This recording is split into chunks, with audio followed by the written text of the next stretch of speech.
Hello guys, দেখতেই পাচ্ছ এটা অন্নপূর্ণা মন্দির ব্যারাকপুরে। কালকে দিদির মেয়ের অন্নপ্রাশনের অনুষ্ঠান, তোদের নেই? এখানে প্রসাদ দিয়েছে, পুজো দিয়ে বাবাই দিয়েছে প্রসাদটা, আর আমরা এখন সবাই প্রসাদ আমরা পেয়েছি ওখান থেকে। আর প্রসাদে ছিল পোলাও, আলু ভাজা, প্লেন রাইস ছিল, ডাল ছিল, তারপরে 2 রকমের সবজি ছিল, পনিরের তরকারি ছিল, চাটনি, পাঁপড়, পায়েস, রসগোল্লা ছিল। পরে জামাইবাবুর আবার আইসক্রিম কিনে খাওয়ালো। খুব মজা হয়েছে।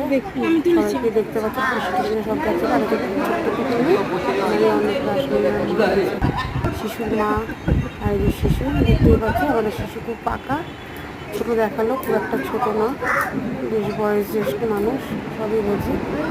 সবাই ওকে আশীর্বাদ করে, তোমার ভালো মানুষ হয়।